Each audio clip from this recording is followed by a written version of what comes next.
Hello. Happy Valentine's Day, Wanderers. Happy Valentine's Day. Close to it anyway. We're a few days ahead. Oh, is it? Yeah. It's like the 11th, I think. Oh, yeah. So you guys may be assuming that we're going to do a spooky state because that's how we usually do it. Yeah. But no, that's not the case. We'll get that next week. We're also not getting Brittany's dick. Yeah, either. you're not getting my dick in this episode. What's wrong with me? Anyway, so, for holidays such as this, this is where we usually, for whatever reason, do our true crime episodes. We like Mother's Day, Father's Day, Valentine's, like the biggies.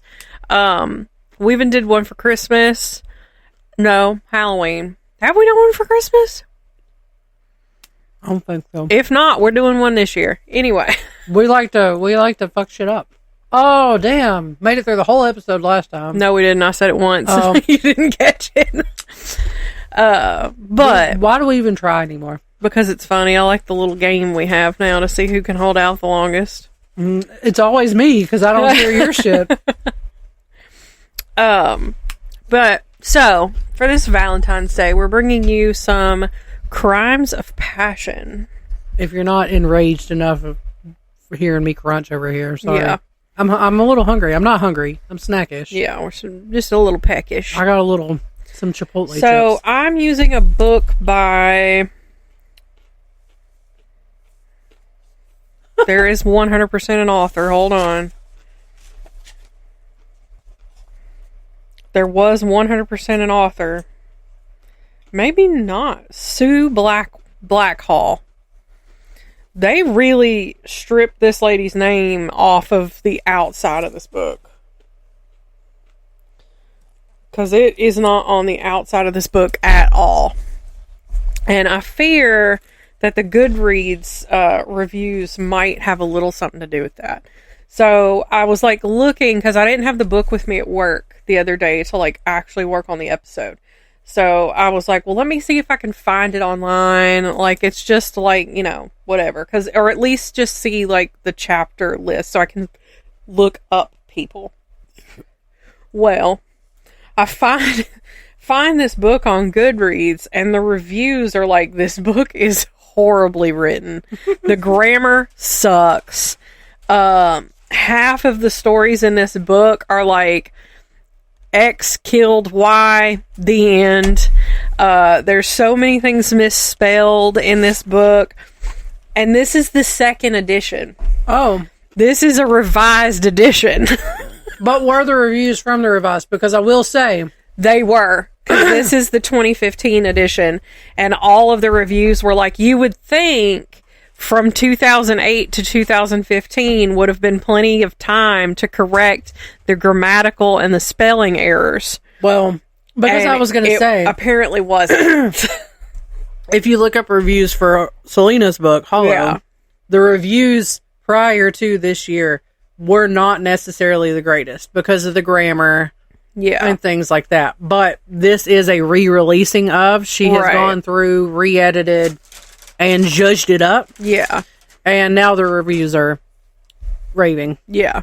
For the most part. So... nobody cares about them if they're... There weren't that many reviews. But every single one of them was like... There was one person who really enjoyed this book. Gave it 5 stars. I probably would not have. But all the other reviews were like 1 star. This book is poorly written. Basically, this book was written by an idiot. So we're going to find out together how entertaining and good these stories are. I like it when we find out together. There's quite a lot of actual like cases in here. So like we could probably do this again next year. Did you tell what you're telling about? Crimes of passion. Okay. Yeah. So, when I tried to look this up, like you can find stories, but it's hard. It's hard, and they're all literally the same. Yeah. Joe Blow comes in, catches wife with Jack Black, and not Jack Black, that's a person. But like random guy. One of the cases that kept coming up was like the Phil Hartman case, that as being like a crime of passion, and I'm just like, I don't really want to talk about that one. I want to do like ones that you may not have heard of. Right. So, I'm going to come right out the gate with... Little ASMR. Yeah, some ASMR. Some crunch. I glanced over these just to see if it was going to be A, short, and B, sweet, moderately interesting. Okay. Because that was another complaint, is the book is just boring. So for something called Crimes of Passion, Love Kills, I would expect that it's not boring. But I guess because it's poorly written. So let's find out. First up, we have Millicent Adams. The daughter of a wealthy and respected Philadelphia family, the misfortunes of Millicent Adams began at Bryn Mawr University in the early 1960s, where she met and fell in love with fellow student Axel Schmidt. Although he was studying to be an engineer, it occurred to Schmidt that a faster route to the wealth and the glittering social life he dreamed of might be through marriage, and he tirelessly courted Millicent until another girl came along whose family was even more wealthy and prominent than hers. I like the name Millicent. I do like that name. With richer pickings on offer, Schmidt quickly dumped Millicent. As she later told police, she had been so hurt that she just wanted to kill herself. In preparation for her suicide, Millicent bought a large St. Bernard dog, then took it to an unused room in her parents' mansion and shot it with a .22 caliber Smith & Wesson pistol. She explained during questioning that she wanted to be sure that it worked when she turned it upon herself, but it wasn't Millicent that ended up dead. It was her poor dog. With the promise of farewell sex in the air, she lured Schmidt to her home and after inviting him into her bed, fired a single bullet and killed him. Shit. If she had been thinking about suicide before, she seemed to have forgotten about it now, for she didn't shoot herself after all. It may have been the knowledge that she was carrying Schmidt's child which stopped her from pulling the trigger. At her trial, Millicent's defense... defense is misspelled. Argued looks a little suspect, but I think it's right. That she had acted in a moment of insanity caused by her lover's cold treatment of her. The court agreed that she should be allowed to plead guilty to manslaughter and not murder, and when she was pronounced guilty, gave her a 10-year probational sentence on condition that she admitted herself to a mental health institution. Millicent gave birth to a baby daughter, Lisa, soon after. The child was taken away from Millicent, though she was still given regular access. After 3 years under the care of mental health doctors, Millicent was deemed to be rehabilitated and released from detention. Disowned by her parents, Millicent Adams moved to build a new life on the West Coast. All right, then. Let me just point out the fact that did not want to stay lit. What? Your incense stick that you lit. Oh, hell. I was literally sitting here and I was like, I don't smell it as strong. And then I looked over and it's no longer burning. I'll relight it in a little while. Anyway, so I have a question for you. So you're doing these crimes of passion, and I previously said it was hard for me to find anything of real substance, okay? Yeah. So I decided... because I was looking everywhere. I took to Reddit trying to find them, and then I came up... They are hard to find.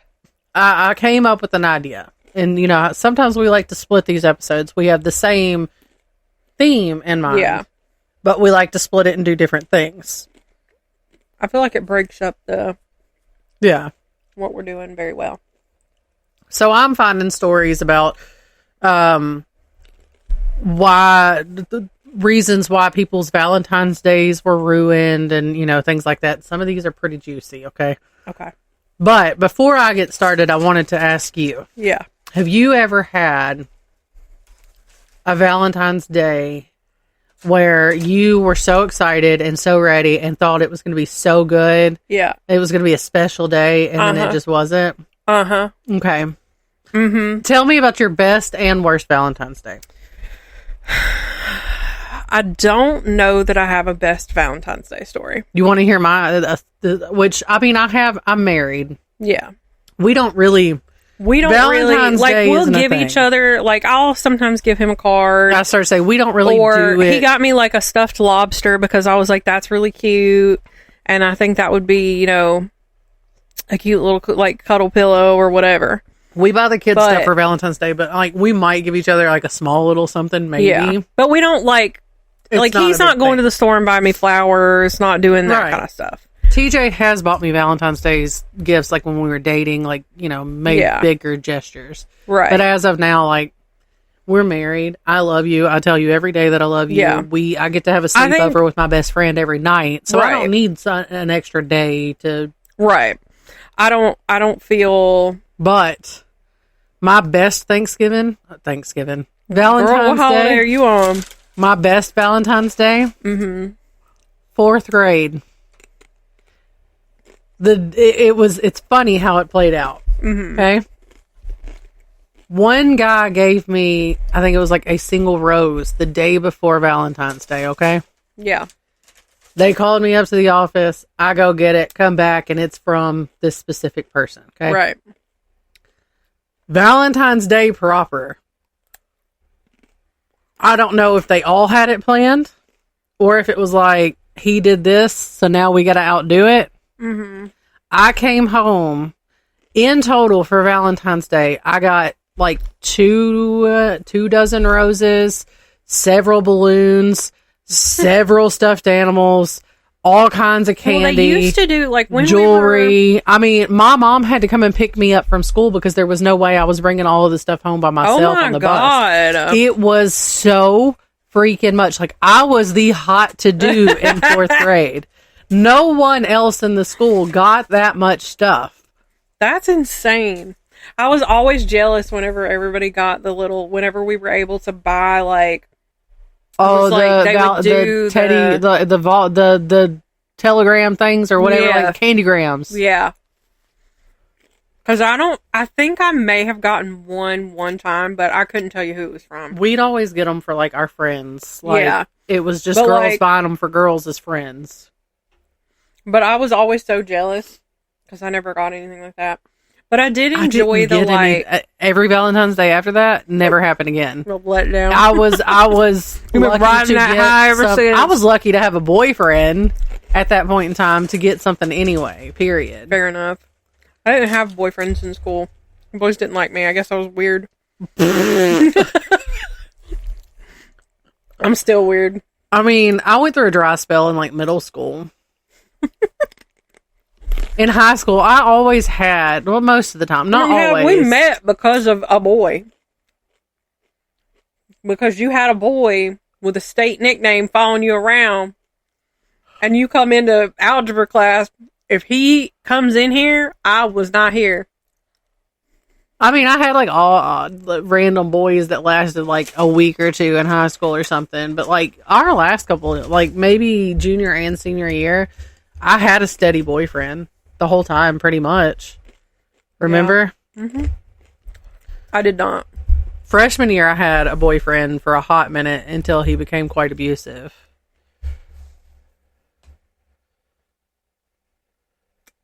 And to think about it. Because we weren't really friends then. But yeah. I know who you're talking about. Tell me about your worst one. So my worst one, this is going to be a good story. I don't have a worst one. I was married. Story. Oh, I have a worst one. I was married, right? This was the last Valentine's Day I celebrated with these two idiots. So, I love Valentine's Day. I think it's cute. I like the aesthetic. Well, I decorated. I made dinner. And then I also included... I don't know. But it was always tacos with him. So I got my ex-husband a gift. It wasn't good enough. And then our former mutual friend, because like he never had anybody. So I always got him something, like as a friend, like here's some chocolate, here's a card, here's a cute card, whatever. Comes over, gets mad at me for buying him something.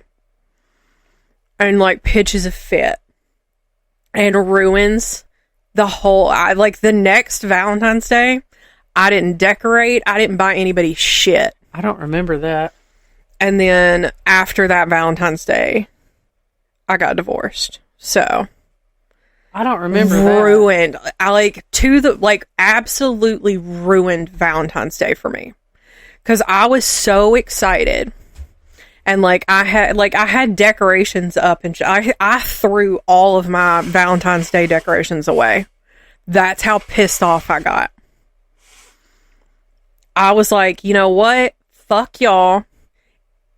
I'm not, watch me not go out of my, like, that was when I really started, that was for me, one of the, like, I'm getting fed up with the current situation of things. Like, I can put up with shit. But, like, I had, like, no money and was barely getting by, and I was really excited and did something nice for you, and then you proceed to get pissed at me for it. So I was like, never mind. Never mind. Kind of off topic, but remember that time, it might have been the last birthday that we all spent together, but it was like, I think it was the first birthday you had after you had divorced. Mm-hmm. And that friend and I met here and decorated the house. I think that was the birthday before I got divorced, because I was definitely still married. Well, he wasn't here. I quit talking to him after that. I quit hanging out with him not long after I got divorced. Oh. Well, at this point, you were living here by yourself because no one was here. Oh, maybe them. No one was here. Yeah. He was still around some after your ex-husband left. Not for long, but because remember, after he left, they all went on that trip. That's true. But anyway, we decorated the whole house for your birthday. And then he got you a cake. I'm here. I was here. I was helping. Yeah. And if I'm not mistaken, I bought some stuff to decorate the house with. And then, like, he took pictures and posted them and then was like, decorated the house. There was nary a mention that I was there. Yeah. And not that I'm trying to chase clout, or trying to like, hey, I did this and be cool. But like, I put in effort and I took time away from my family. Right. To make sure that I was here to help make her day special. And it's just things like that. I was like, I was a little pissy about it. Anyway. But yeah, that was my worst Valentine's Day. I really don't think I have a Valentine's Day horror story, to be honest with you. Since then, I don't make a big deal out of it. And like for us, the way that we are anyway, it's not a big deal. No. We don't even have an anniversary. They don't hold hands or kiss. He said, we're going on a double date with him next year, or later this year, right? And we all go to Red Clay Strays. And he was like, do you want to hold hands all the way to Bridgestone Arena? I didn't even think about it. We probably should all just ride together. Yeah, it made more sense. Well, anyway. Yeah, we don't do much for Valentine's Day. Like, I don't even... Like I said, he might get me some candy. I ought to go and buy him some conversation hearts. Do it. He's bought... Okay. I told you about this. Yeah. So, for friends of the pod, my family is on a journey for a healthier life. We have stopped drinking caffeine. We've stopped drinking, it's very minuscule, because this is coming from somebody who drank energy drinks at least once a day. Everything else was a Coke. Yeah. Rarely drank water. We don't keep Cokes in the house. We only drink Cokes maybe if we're out at dinner or something. Even then, I've been getting like Sprite or like Fanta, something that doesn't have no caffeine. Yeah. No caffeine, but like been drinking water, the sparkling waters, stuff like that. No sugar. Yeah. TJ is also diabetic. Yeah. Now, prior to his diabetes diagnosis, I have sat and watched the man get, like, you know, the boxes of candy that you can get at, like, the theaters, like the good sized boxes of candy. I've seen him eat 1-2 boxes of candy a night, and then also sit there and chug down a 2-liter of cherry Pepsi. Yeah. Okay? In a night. Yeah. Every night. Yeah. And there was a period of time when the Nerd Slushies at Sonic first came out. We were drinking them every night. Yeah. Okay?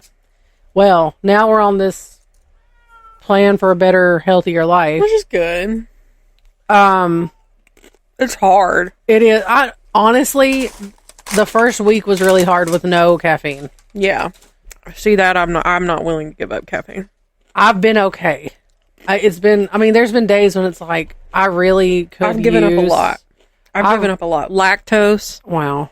Cigarettes. I'm keeping my Coke Zero, and I'm going to drink as many as I want. There are days when I'm like, I really could just, I need something, a little pick me up. But, you know, I persevere, and I'm better about it. Like, we stopped at the gas station tonight to get something, so I could get something to drink for tonight. I bought the biggest bottle of Smart Water they had. I've never seen a bottle of Smart Water that big. I love Smart Water. I do like Smart Water. Fiji's my favorite, though. Just so you know. I love... Because they do taste different. But, well water. Oh. I don't know that I've ever had it. Oh, it's so good. Well, anyway. So this man gets excited when all the Valentine's candy starts hitting the shelves. Yeah. I promise you. Because, you know, it starts hitting the shelves like first part of January. No, he has probably had 15, 20 packs of Conversation Hearts. Disgusting, first of all. Them are the grossest. He buys them 2 bags at a time. Those and are they're gone within grossest, 2-3 days. One of the grossest candies. I like them. No. But he be going through them, okay? Anyway. Period. I'm done with that. Let's get to what I was going to talk about tonight. Yeah. So, on Reddit, the first one I found, am I the asshole for being disappointed with my boyfriend on Valentine's Day? No. I'm going to go ahead and call it no.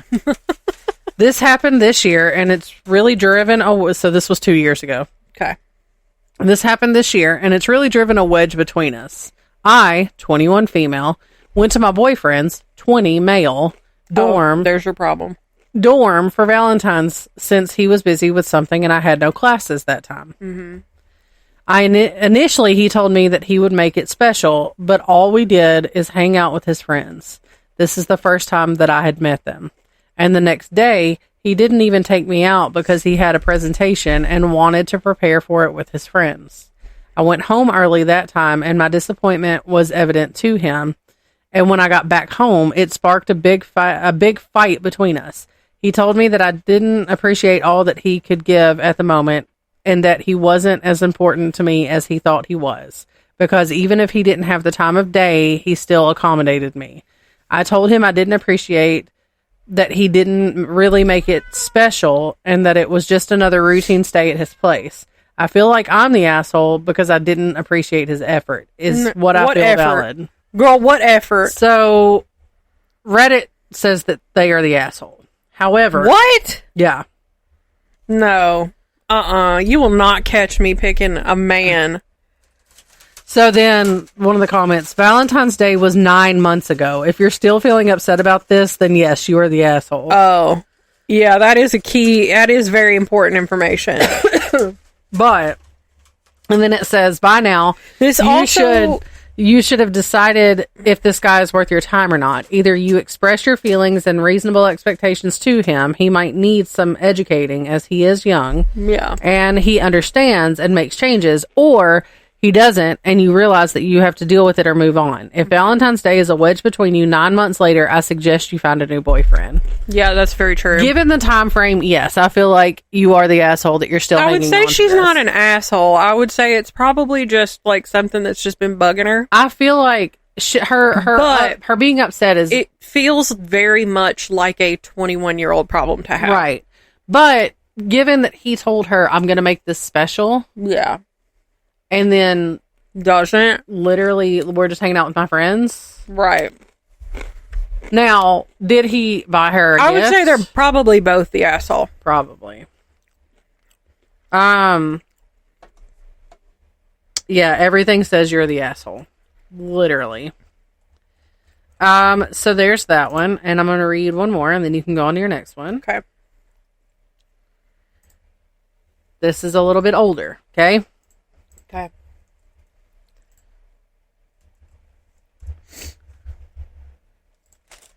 Disappointing Valentine's Day. Do I expect too much? Probably. This was also 2 years ago. Happy Valentine's Day. Can't say I'm not disappointed, though. It's my 23 female, and hold on. This person is a 23-year-old female. Boyfriend is 29 male. First Valentine's Day, and it's already off to a rough start. Woke up to no flowers, no gift, no nothing. Just him already eating breakfast at his computer, coffee in hand. We did say we were doing gifts, so I brought him the gift that I got him, and in response, he said, I didn't have time to get you anything. I'm not one to expect a lot of materialistic things, but I don't know. I just feel like for our first Valentine's Day, it means a lot, and maybe if he actually cared, he'd want to go all out for me. Is that too much to expect? Yes. Again, a very 23-year-old problem to have. And because your frontal lobe is not fully developed, his is. And I'm not materialistic, but immediately out the gate is expecting breakfast, flowers, candy. Right. As soon as you open your eyes. So then this comment, when did you tell each other that you were getting each other gifts? Yeah. Has there been a major upheaval in him, like, from that time to today that he wouldn't get you a gift? If he was a good dude, he'd apologize profusely and not take your gift that you got him. He's either thoughtless or he's trying to make you feel like shit on purpose as a power play. Make decisions accordingly. The OP says, we talked about it a week ago, or a week before Valentine's Day, and there's been plenty of time for him to go out and get something. He just decided to skate instead. He's in a no-win situation now. Let's say he wanted to get you roses. If he got them yesterday, they'd be sad by today, and you would have smelled them anyway. So he could have planned to get them today and give them to you this evening, but now if he does that, it'll look like he only did it because you were upset. Yeah. True. Very true. Yeah. I do agree with that one. Yeah. So it's a no-win situation. Yeah. All right. If you want to go to your next one. All right. Antonio Agostini. Italian immigrant Antonio Agostini married Linda Platt in 1930, and the couple settled in Melbourne, Australia. But their marriage wasn't a partnership of mutual support. Agostini worked at odd jobs to raise money, while Linda spent her days drinking and entertaining a string of lovers until suddenly she disappeared. The last time anyone saw Linda Agostini alive was at her home in August of 1934. When asked about his missing wife, Agostini said that she had run away with one of her boyfriends. But before long, a farmer discovered the body of a woman in a culvert between Melbourne and Sydney. She had been savagely beaten in her last moments before being shot through the head. Then the corpse had been burned. Little was left to identify her from the... Oh, here's a grammatical error. From save the yellow silk pajamas, it should say save from the yellow silk pajamas she had been wearing. At first, police believed the body to be that of Mrs. Anna Philomena Coots, who had gone missing at the same time. Even Linda's mother could not confirm the mutilated body was that of her daughter, but she wasn't told about the pajamas that later proved to be a crucial piece of evidence. The case was closed and might have remained so were it not for a policeman whose wife had been a friend of Linda's. He was certain that the body was hers and was set about trying to prove it. Finally, Linda's mother was shown a photograph of the pajamas the murdered woman had been wearing and identified them as a set that she had given to Linda as a wedding gift. She also told police again that Agostini had mistreated her daughter. Linda was identified through dental records, and Agostini was arrested in 1944. Under interrogation, he admitted to killing his wife 10 years earlier, but said it was not intentional. He told police that he and Linda had both gotten drunk on August 28, 1934, and that she had accused him of having an affair with a woman at the restaurant where he worked. Agostini said Linda had been drunkenly waving a gun around, and when it went off by accident, she had been shot. It was obviously a tissue of lies. Further examination of Linda's body revealed that her brutal head wounds had been inflicted before she was shot, and that it was one of these that had killed her, not the bullet. Incredibly, Agostini also maintained that he had no idea how her body had come to be burned and suggested that someone else must have stumbled across her body and set fire to it. Why would anybody do that?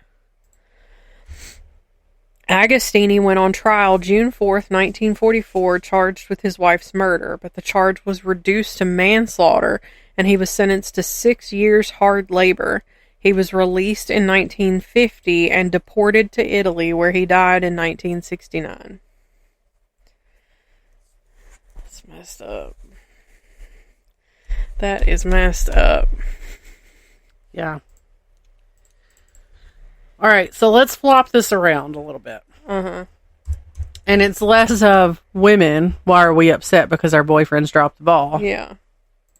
And women, so now we're going to say women need to date their husbands if they expect Valentine's Day gifts, flowers, or any form of romance. Excuse me. Listen, I'm a firm believer in women should be treated like queens when they deserve it. If you're acting like a ratchet fucking hoe, then you get the treatment that you deserve. But if you are good to your man, he's going to be good to you. To me, it's a give and take. Okay. Yeah, I guess. Because if I'm going to treat him like shit, if I'm going to start calling out all the shit that he's falling short on, I am like if you're not happy in a relationship, why are you in it? Kind of person, right? But I don't think that there are things that are inherently expected just because you do certain things. I'm not saying you got to blow him. No, but I'm not gonna go out of my way to be extra nice just for gifts. Oh, no. That's not what I'm saying. This is just the headline of what this is. Yeah. But I am a firm believer in, if I treat him like he's, like, you know, if I go out of my way to do small acts of kindness, you know, pick things up for him. I mean, I do stuff like that, but I don't generally just don't even think about it. It's one of those things where you get what you give. Yeah. If you treat him with respect and you make small acts of kindness here and there, then he's going to do the same. If I'm not getting anything back, I ain't gonna do it. So this says, the common theme when men need anything from women is to date her more. She must be exhausted. Her hormones are funny. The man needs to know how to turn her on. An hour and a half of foreplay minimum. Wrong. That's too much. Get away from me. Right. It says hour and a half of foreplay minimum with the dishes done, candles lit, a romantic dinner set. However, if women don't get a gesture of appreciation for Valentine's Day, there's a huge fight. They need to stop being entitled and realize the man is just as exhausted from her mental load. Maybe she should initiate literally anything instead of browbeating him to be more thoughtful. You know what? We can't put all of the expectation on the man. Sounds like a man who's whining. Well, yes, but I'm tired. I'm exhausted. I work all day. I raise the kids. I cook dinner. I clean the house. But you know what? He works just as hard, if not harder, than I do. I don't like He's it. also raising the kids. I see the point. Yeah. It's not all, it's it the doesn't way have it's to be, worded. Yes, I it's get the what way you're that saying. it's worded that's giving me the ick. He But- sounds like a whiny little bitch. Exactly. So then the comments here. Yeah. It makes me sad when people stay in relationships where one side clearly isn't interested in doing the work. That's true. If you're not at all interested in taking care and curating what you have, why are you there? Right. Sunk cost fallacy is real for some people. Sticking around, venting online to strangers when they could or should be ending things and finding someone worth their time and effort. I would never for a second stay with anyone that didn't do an equal amount of work and emotional labor. Fuck all of that. Been there, done that, never again. Yeah. That's why my current relationship just works. Equal effort, equal time, and it's worked for a long time, and it will continue to because we both put in the same effort. Yeah. Did I write that? Because that sounds exactly like... Are you Sparkle P? I could be. I don't know. But, like... We do. I mean, it's this some was actually days, recent too. This is like 2 months ago. Some days, you know, it's give or take. You know, it fluctuates. It's you know, if he's busy at work, I'm gonna do as much around here as I can. I'm not gonna ask him to like come home and also change litter boxes or whatever because he's busier than I am at work. But if we're both like equally busy at work and we come home, we'll both take on chores. Right. Like the other night, I literally went, I'll wash dishes if you change litter boxes. And we even like to, and this is like a huge thing that a lot of people are just like, that is insane. Because I saw somebody bitching that one of their friends, they were, maybe, I don't know if it wasn't you. It was somebody who was like, I was looking at their like Venmo things. Why are they paying their partner back for coffee? Oh, that wasn't And me. I'm like, Y'all don't look at mine. Yeah. Because, like, well, I send him half of what a tank of fuel costs in our car. We, like, split our groceries. Like, he went to Walmart Monday, and we needed some stuff. And I was like, well, you go. Let me know what my part is. Right. And I'll Venmo you.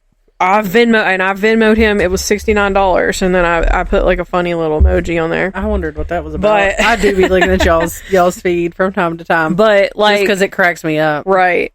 But like, and then he'll send me money for certain bills around the house. So you know, we split things that just work for us. So that I do agree, and I've never experienced this before, and I think that this is how I operate the best in a relationship. Right. Well, and that's like I said, it's a 50-50 thing. Now, neither of us have like superior expectations of the other. We know like how like our creature comforts, right, and we're both content. See, with us, it's like, he makes significantly more money than I do. So it's like, he handles the burden of all the bills. Right. I cover my car note, I cover groceries, and then, you know, extra expenses when I can. Right. And then, but like, do I pay him back? If he fills up my car, do I pay him back? No. Yeah. When we go to the store for like, things, even when we went to Florida, like I didn't send him money every time, but I was like, I feel bad because you're paying for all the fuel, but I was like, I'll also pick up meals too. Right. Like I paid for our dinner when we went to go eat that Chinese buffet that wasn't very good. Well, we've kind of instated like if one of us wants something, like we're craving something, like Thursday we went to Waffle House because I just wanted to get out of the house. A bacon, egg, and cheese sounded real good. Yeah. So I paid for that. I paid for our, everybody's meal. But like when we go to the store together to pick up a couple things, are we both kind of eyeballing each other to see who's going to whip out their wallet first? Yeah. Are we going to both dragging our feet to see if the other one will give in first? Absolutely. literally. Do I sometimes he'll pull his out and I'll be like, do you want me to get that? And he's like, no, I'll get it. And I'm like, okay. So when we go to the grocery store, we'll get a buggy, right? All of my stuff goes on one side and all of his stuff goes on the other side. And then we pay for it separately. See? And that works ever since he's lived here. That's what we've done. So like we used to run out to Nashville and go to Trader Joe's. We'd do the same thing. We're also like a firm. He's been doing. We wouldn't do it like at Trader Joe's though. I would put my stuff in the basket, and I'm like, this stuff separate from this stuff because it's just easier to separate it that way. But we used to be bigger on this, but then it kind of like faded some. But he's been better about it here lately. I say better loosely, like I don't mean it's a great thing, but like he's big on if I cook, he cleans. Yeah. We don't generally do that. Oh, and it just, now we're both very much like, do not be surprised if you show up here and there's a sink of dirty dishes.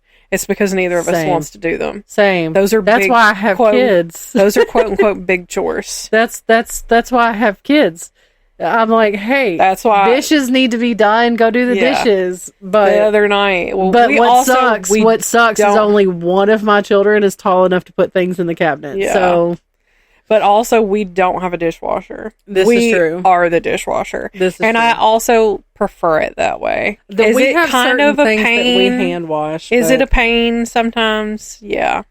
Like, after, like, Christmas breakfast, would I love to just throw everything in a dishwasher? Sure. Right. But I know that stuff is getting clean if you're doing cleaned.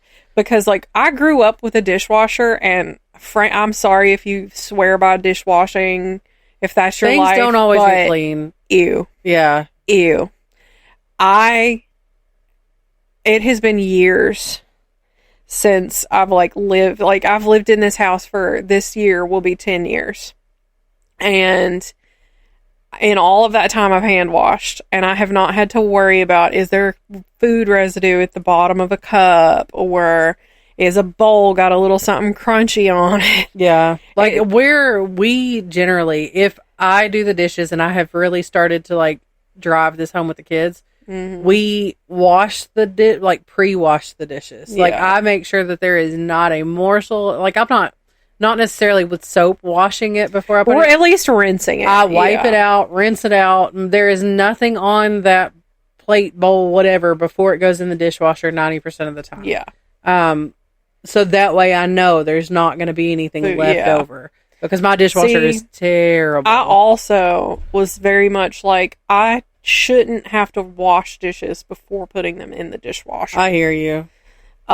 So I'm not going to do something twice. My issue though is that then I have to dry them and put them away. But I think also if I had a family of 5, I would not want a dishwasher. Or I would want a dishwasher. But now I don't need no dishwasher. Right. I'm fine. It's all right. Anyway. Back to it. Back to crimes of passion. Right. So, again, on this thread, is this unpopular? Talking about, it being women need to date their men more. Yeah. This person says, is this unpopular? In my experience, women are better at being proactive and taking care of everyday stressors and taking the mental load and managing a shared living arrangement. When I date women, they are, in general, not always, more thoughtful in small acts of caring and being considerate. Example, they always make sure there's a plan for a quick meal. I've never had to ask my past girlfriends to keep a shared space uncluttered or have ever had concerns about their hygiene. I've never been a nag because they just do their part. If I've taken care of the dishwasher and wiped down all the counters, then she's had time to clean up and mentally reset for connection, and then we can initiate foreplay without any distractions or delays. Yeah. So, to this point, as far as the women doing, small things here and there to try and lessen the load, I get that. Yeah. Because it's like, does TJ do housework? Yeah. He helps with the housework. But generally, I try and get it all done so that he doesn't have to. Yeah. I'm not a trad wife. I'm not let the woman do all the things. Right. I'm very much so. We're gonna share responsibility, but if I can make things easier for you, and I know that that's gonna make things lighter on your load. Cool, right. I'm gonna do it. If it's not something that's gonna be absolutely out of my way and put more stress on me, can I look at him and say, "Hey, can you do this?" And he's gonna be like, "Yeah, sure." I think because that's kind of like what we do. It's like both of us are cognizant of like when something needs to be done. Right. And it's like whoever like gets up first or whatever. Right. Or sometimes I will ask him, "Hey, can you do XYZ?" Right. And he'll be like, "Yeah." Is he going to not really want to? Sometimes. But 10 out of 10. Likewise. Like, usually I'll say no and then I'll go do it. There are certain things that he'll try and do for me, and then I'm like, I really wish you wouldn't. There are certain things, and I'm not even going to mention it on here, but there are certain things because I love that he is a man who is willing to do dishes and things like that. I think I pretty much do the laundry. That's like my one, like, that's what I was going to say. But like there are things where I'm like, I feel like it's just not as good as I would do it, but I think that's just me being a Virgo. Well, and I'm going to keep my mouth shut because I've been with a man who wouldn't do that stuff because he felt like it was beneath him. Right. And I worked all day. I worked all night. So I'm not going to say anything. And I'm just going to appreciate that he's even willing to do it. Well, and that's like, our laundry system is insane. It is insane. But it works for us. Yeah. Now, I will wash and I will dry. Here's what you guys need to know. I live in a small house. Yeah. My washer and dryer is in my bedroom. Yeah. Okay? Yeah. In a closet. So it's not just out in the room. Right.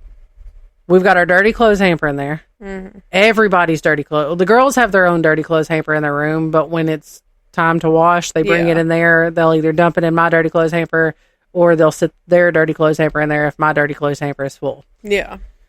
I wash and dry.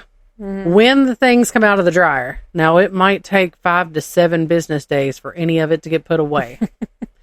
There is a hamper in there for mine and TJ's clothes, clean clothes. There's a hamper in there for Gemma and Maddie's. Yeah. And there's a hamper in there for Easton's. Yeah.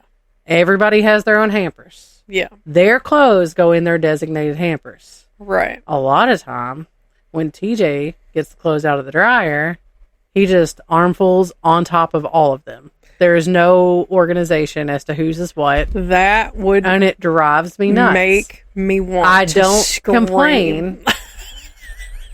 At least he's being nice and getting it done. True. That is true. However, if you're going to do it...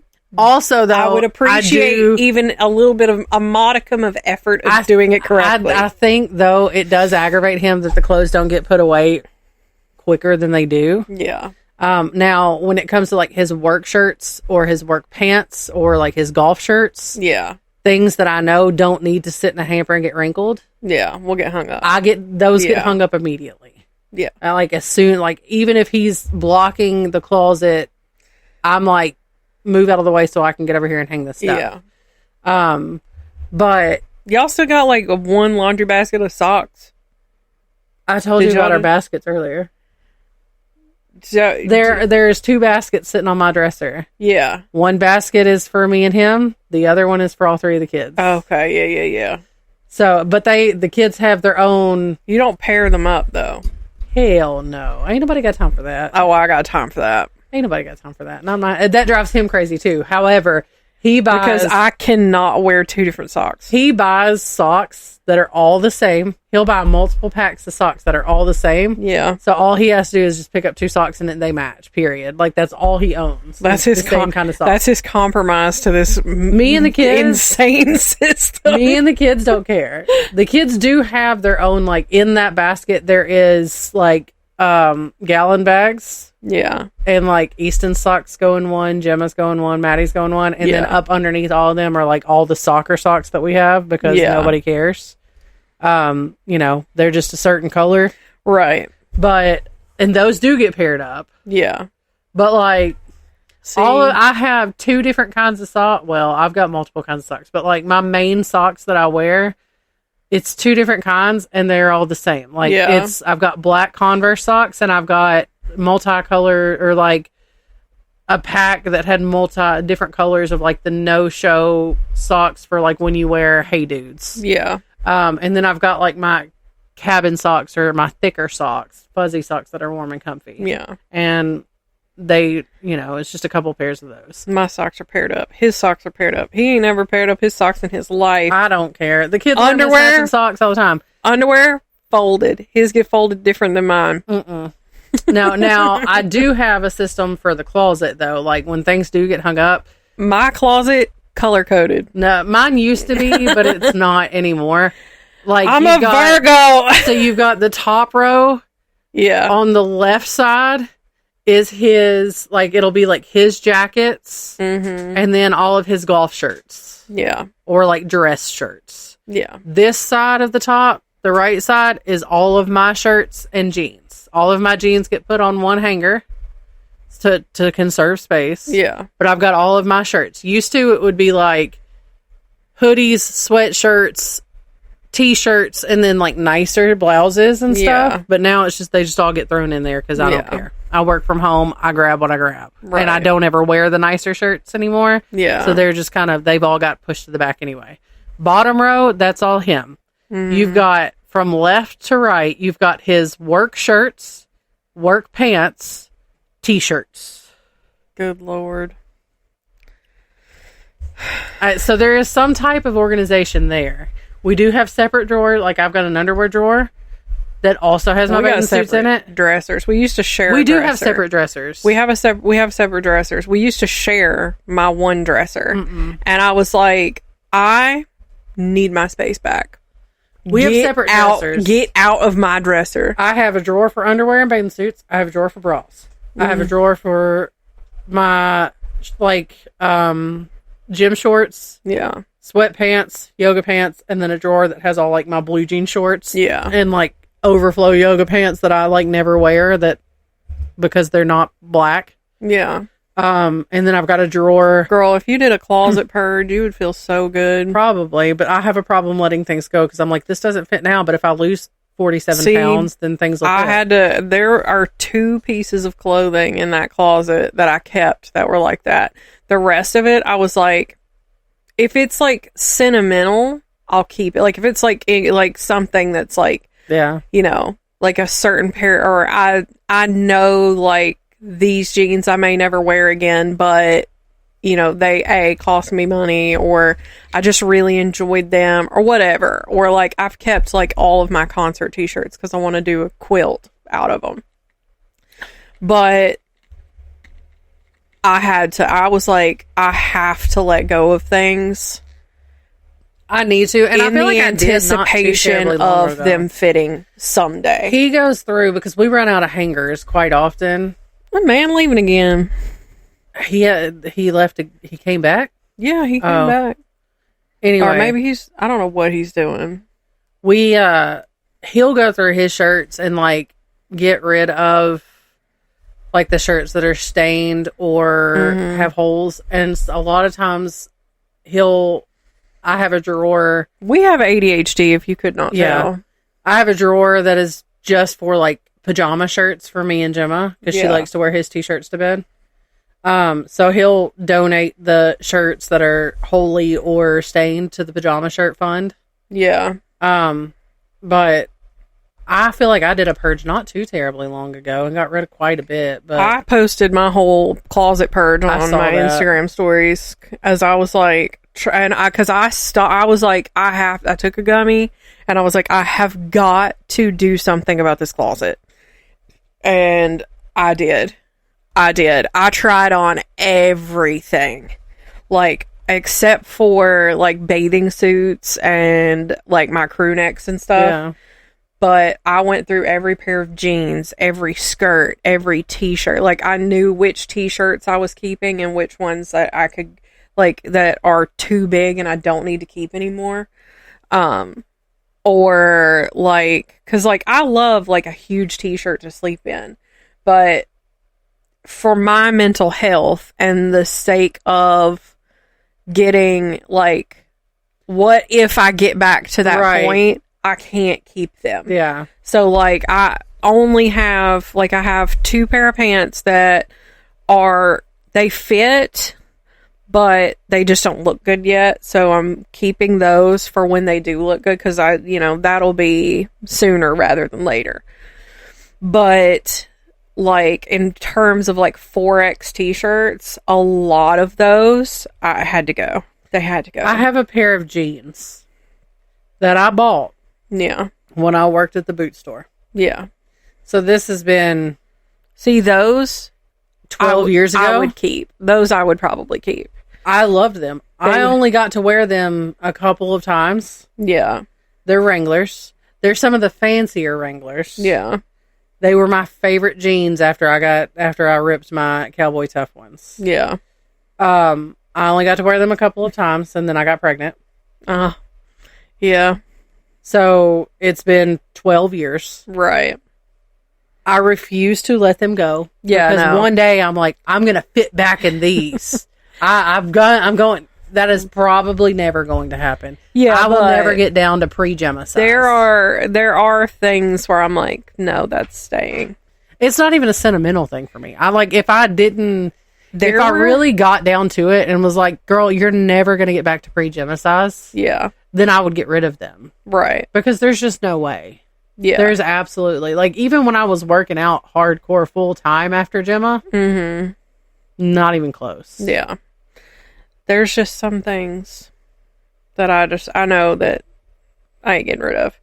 But I had, because I get a lot of clothes as gifts as well. And not everything is always my style. So I made sure to, like, try everything on, and I'm like, I can't keep it just because so-and-so gave it to me. So, like, I'm trying things on. There was one thing, I don't know if I even told you, but it's like a kind of like a poncho style. Yeah. And I was like, I got this I think it was for my birthday, and I was like, it's just not my style. I just don't dig it.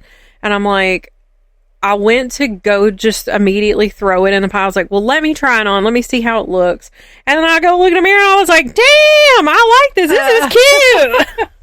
And I was like, I've been letting this thing hang up with the tags on it for like 3 years. So now I got a cute little poncho to wear. Anyway, all right, get back to your next story. Okay. Crimes of passion. When 17-year-old Marjorie Patricia Rose Brooks was stabbed, her stabbed and mutilated body was found beneath a viaduct outside Johannesburg, South Africa.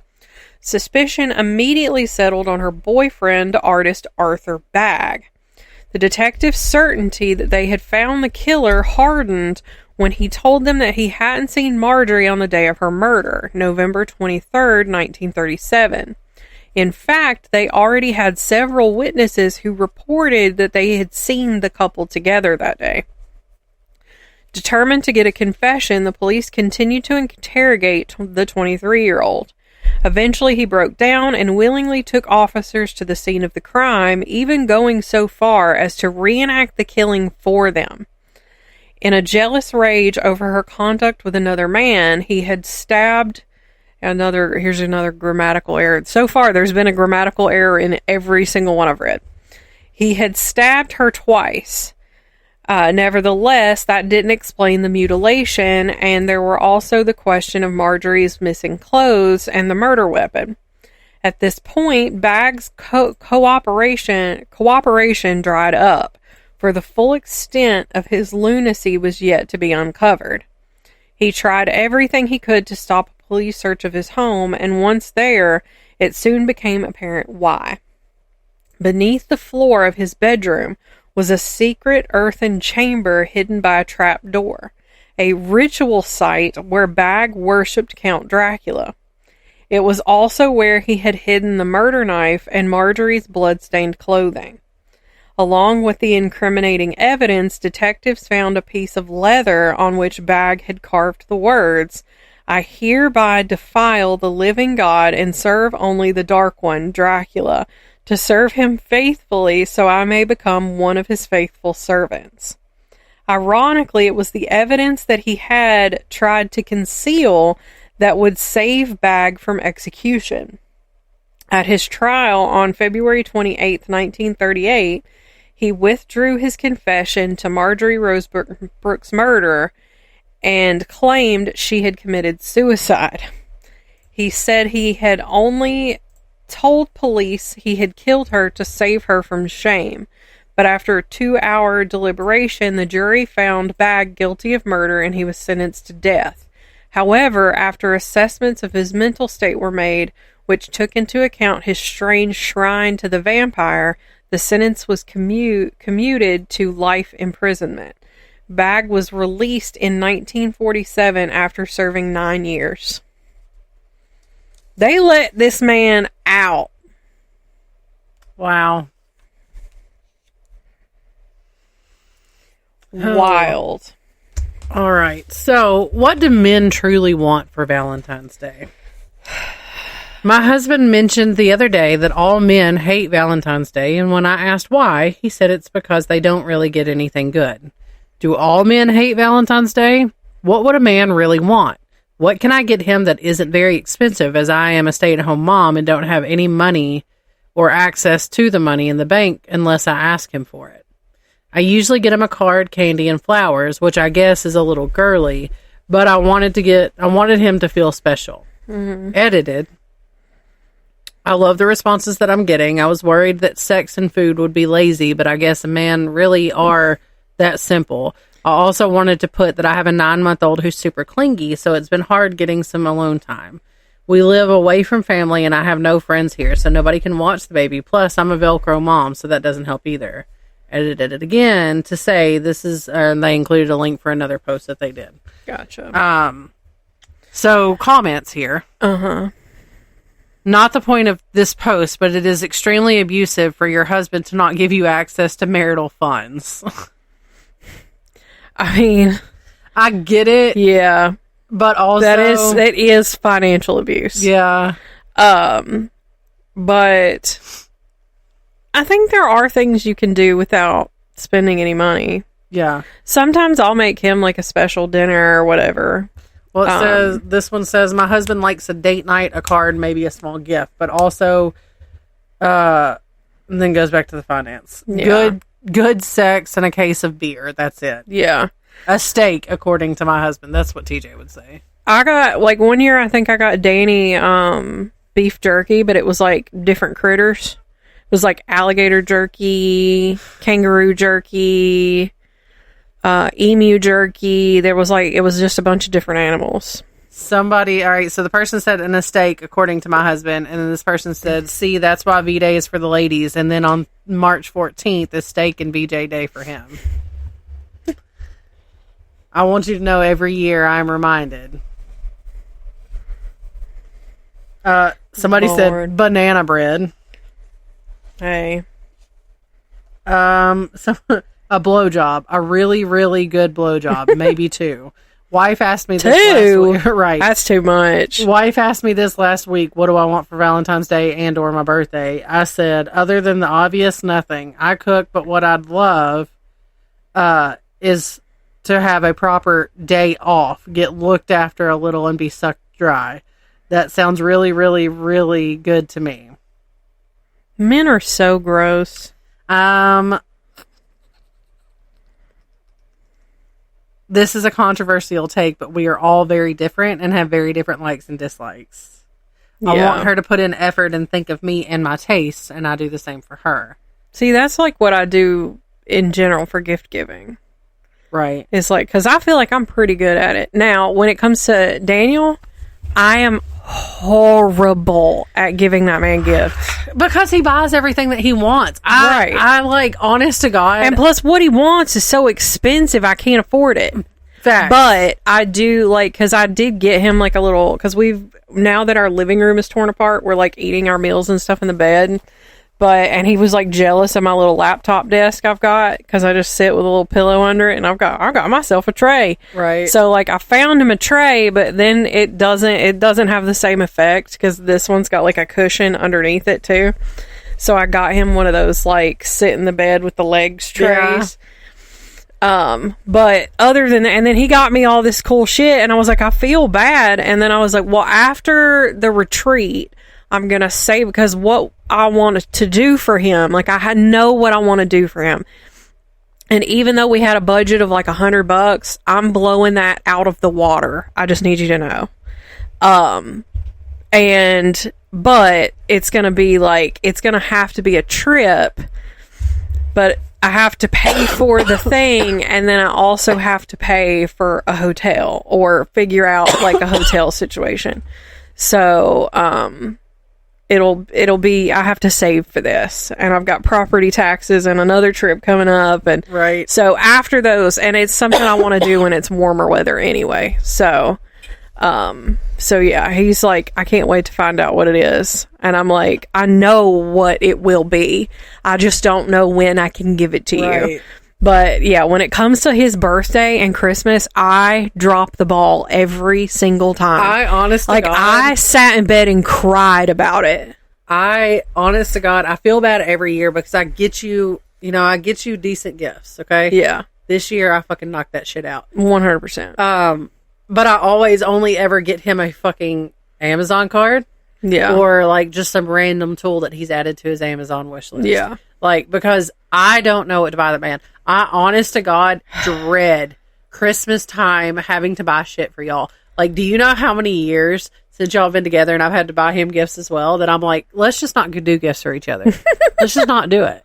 Let's just, don't even worry about me and the kids. Meanwhile, don't do it. Because I don't want to have to try and figure out what to get this man. Yeah. Because I'm going to get him a gift. I appreciate him. Listen, this man, I don't know if he knows it, but I fucking love this man. Like, not like that, but you know. No, there's no one better in this world for you, and he's a good damn person. Oh, yeah. And I appreciate him. Yeah. I enjoy being around him the majority of the time. Right. Are there times when he comes out we with were off the wall bullshit, and I'm like, yeah. I gotta get out of here. Yeah, because that's absolutely. When he starts being like weird. Has it been like that since day one? Absolutely. Yeah. This man coming strong and be like, let me show you this nasty ass thing I saw on the We internet. were talking about this the other night. I was like, I'm not gonna lie, she really didn't care for you that much whenever we first started hanging out. No. He goes, why? I said, because you're weird. And he was like, what do you mean? I was like, why are you saying? Because he said, there was a video of something, and it was like, what we like changing your partner and all of this. And I was like, I mean, I really didn't feel like there was anything I had to change. I was like, but I am really glad that I pushed you away. I pushed you away from a habit you used to have. And he was like, what is that? And I said, I had to teach you about consent and sending people stuff.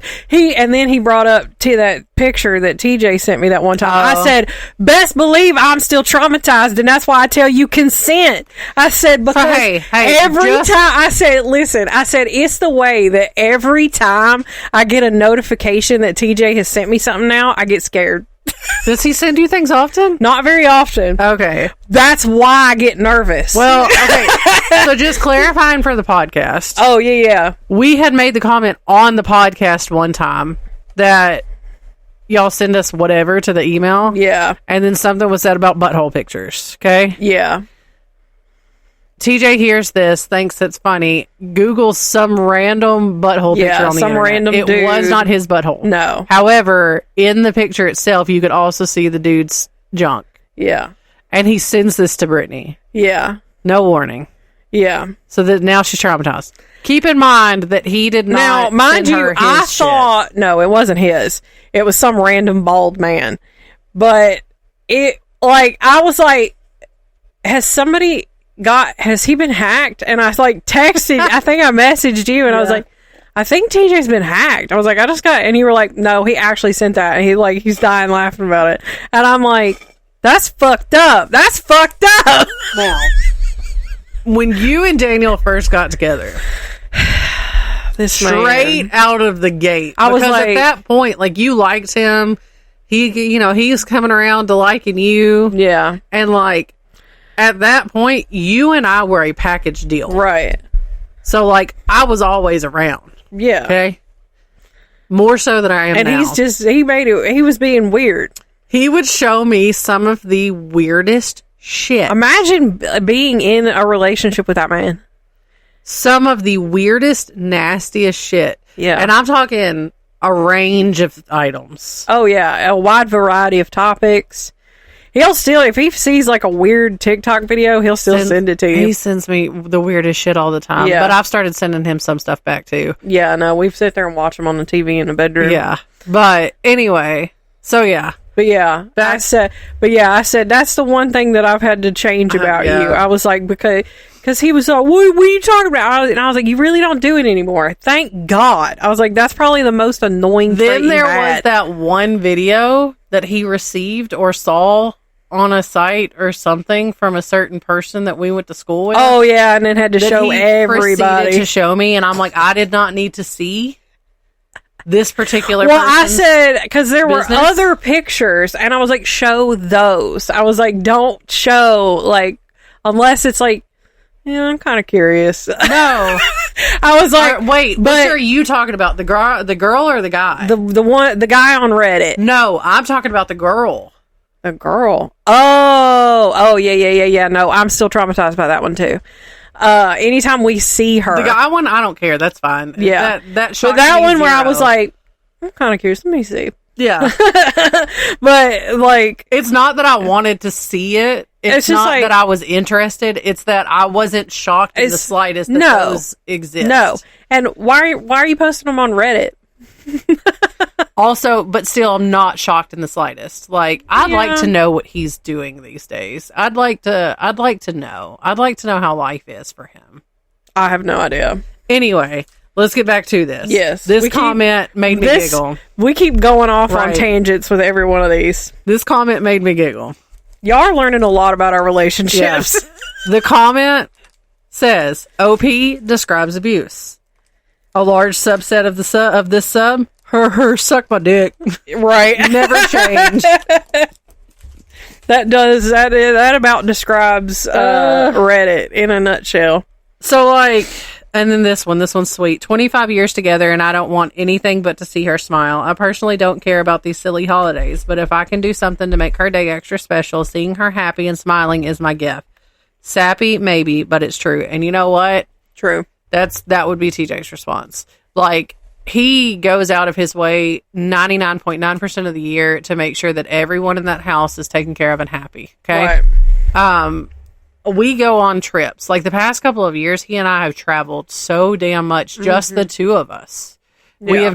We have spent so much time together, and I will tell you that has changed a lot in our relationship. We've always had a good relationship. I don't know that we've ever really had we have rough moments, but our relationship has always been pretty solid. Yeah. But us taking this time just for the two of us to do some traveling, just to see new things, experience new things, and spend that time together has really turned our relationship in a direction that like it's brought us closer together. Yeah. And like I was laying in bed this week, and I was like, he's over playing on the Xbox and I'm laying in bed. And I'm looking at him and I'm like, all my life I spent loving the idea of being married and having that person that I loved. Yeah. And it seemed as though I tried to rush that. Mm-hmm. And I didn't make the right decision the first time. And then this time around, there have been times when I didn't know that that TJ and I would make it through. Yeah. But like we always do, it's always going to be okay. Yeah. We're going to recover. I really am at the point to where it's like, I can look at him and say, I find this man incredibly attractive, even when he's not trying to be. Yeah. I find him incredibly attractive. Yeah. Most of everything about him is attractive to me. There's only certain things like the smell that comes out of his ass. Listen, I feel that on a spiritual level. Or when this man takes his shoes off. That I don't have that issue. He got stinky feet. But I can smell them from across the room. TJ has a way of gaslighting the shit out of me about the dumbest damn things. And it's not even anything like major. Like, I swear he makes up conversations in his head. Meanwhile, mine like rage baits me every once in a while.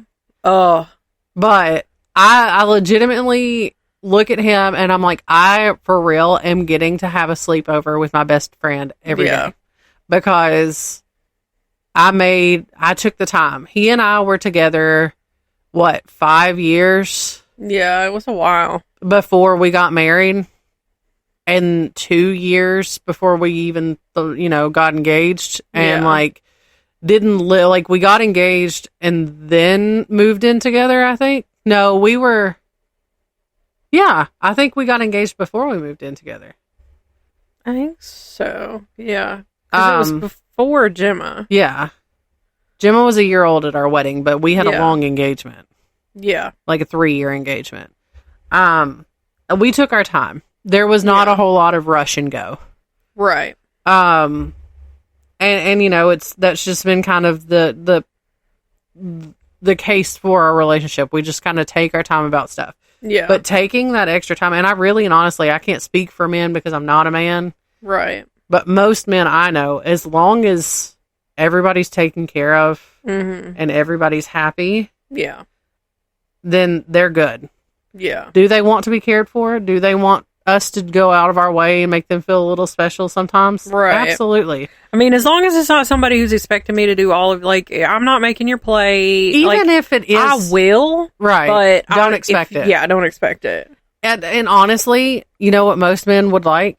Just something small. Yeah. And this is out of my comfort zone. Yeah. When it comes to spicy bedroom time, you take the initiative and you drive the boat. Yeah. Don't make him do all the work. Yeah. You say, this is what we're doing.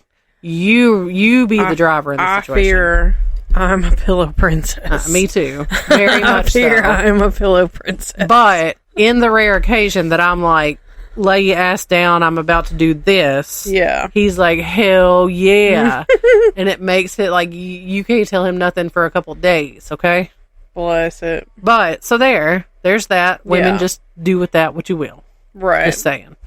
Go on to your next story.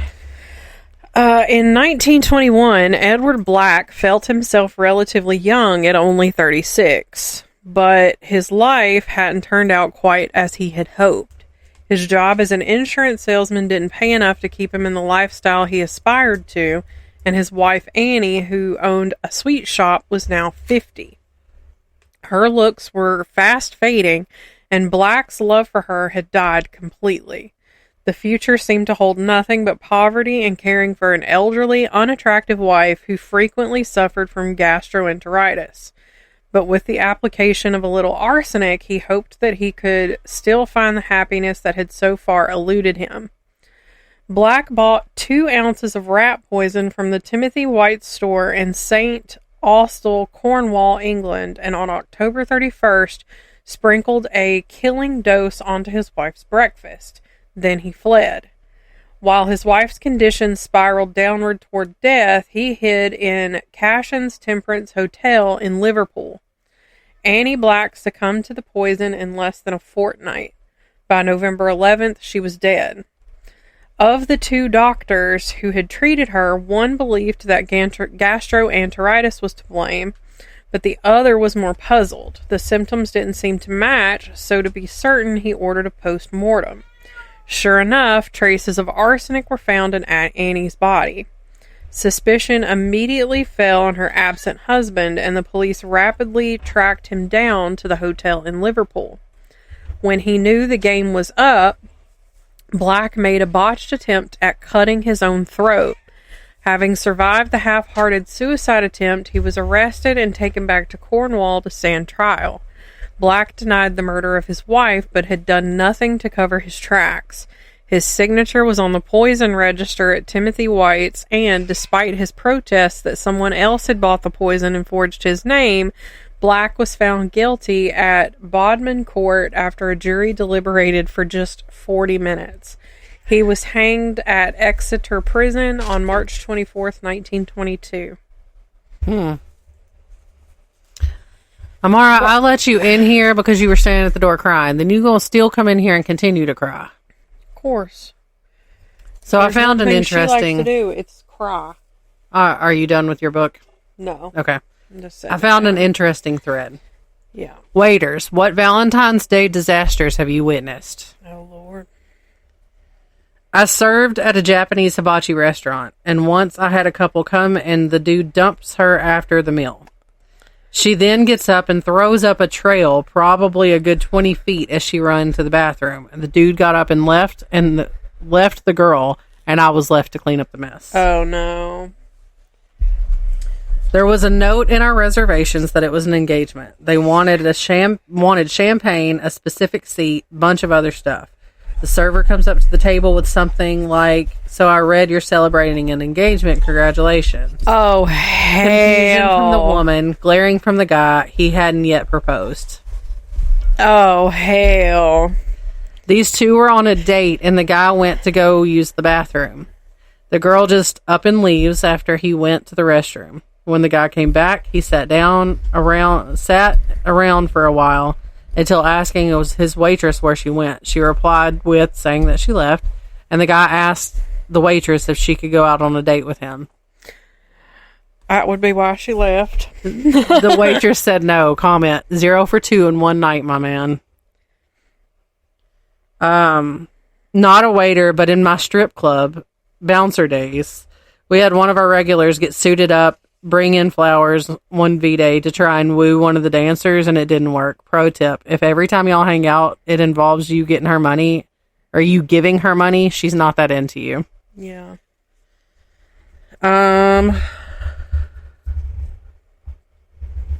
Oh, gosh. He proposed. She said no. He cried and tried to change her mind for 20 minutes while she sat there stony-faced.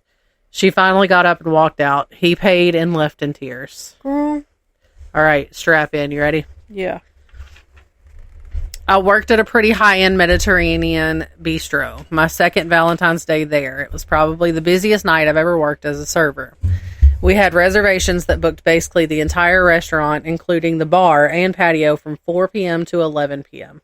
No walk-ins were to be seated unless a reservation was canceled or someone with the reservation didn't show up. Most of the customers were pretty understanding and either waited or simply left. One dude, however, kept pushing and pushing, asked every 10 minutes how much longer until he was seated, constantly saying how he is a regular customer and how his date was going to be there at 7. He got there at 6. We insisted that once a table was available and all the customers before him were seated, he would get a table. But because the amount of reservations, we couldn't guarantee he would even get a table at all. At about 6:50, the guy loses it, fast walks up to the hostess stand, where the reservation books is, grabs the reservation book, and practically runs out the front door. Oh. Now, everything is going to complete shit because the only copy of the reservations for the night that is barely half over is gone. 2 of the owners ran outside to follow the guy and try to get the book back, but by the time they got out, he had already left the parking lot. Oh my Even God. better, 2 hours later, chaos is still running rampant, and the dude shows back up saying he has a reservation for 2. 3 of the 5 of the owners, all brothers, escorted the dude and his date out to the parking lot and banned him from the restaurant permanently. They even took a picture of him and posted it in the window saying, "Do not serve this man." Oh, hell. If anyone wants to use this for a sitcom, feel free. Just let me reprise my role as the waiter and we can call it even. Oh, my God. That's insane. Girl, run. Oh. Not wait staff, but I used to work front desk at a hotel. One Valentine's Day, I was working the night shift, and this woman comes down with a cut above her eye, looking like she just went a few rounds in the ring with a boxer. The woman starts sobbing and asks us to call the cops, which we do immediately. Turns out this girl's boyfriend just beat the shit out of her during a fight, and from what I could tell, this probably wasn't the first time. Yeah. So after the cops show up and haul the dude off, my manager offers her a different room on comp as we need to leave the guy's stuff where it is for him to pick it up the next day. She accepts, and I go up with the woman to help her collect her stuff and move to the new room. There were a bunch of bottles of alcohol in the room, and she donated them to the front desk staff. I got a bottle of Hypnotic and some vodka. Manager got a bottle of Patron. Cherry on top of everything, the dude's wife called later that night saying someone had stolen his card as he was out of town on a business trip. No one to defend an abuser. Never one to defend an abuser. I told her where she could find her husband. I saw a thing the other day, and that's a good one. I think it was like a TikTok or something, so I'm sure it's not real. But it was, I fucking rolled. So, woman's at home, minding her business, okay? Phone rings. Hey, Mrs. So-and-so, this is blah, blah, blah from your OBGYN's office. I think you left your sunglasses here when you and your husband came in earlier. She's like, come again? She's like, yeah, when y'all came in earlier for your anatomy scan, you left your sunglasses here. And she's like, anatomy scan? She's like, yeah, your 22-week whatever anatomy scan of your baby. Uh-huh. You and your husband came in, you left your sunglasses. And she's like, well, first of all, I haven't been there. Second of all, I'm not pregnant. Right. Are you sure that you're calling the right number? She's like, yeah, this is so-and-so, Mr. So-and-so's wife, right? And she's like, I am his wife. But again, I'm not pregnant. Yeah. And I have not been there. They were like, we're going to have to disconnect this call now. Yeah.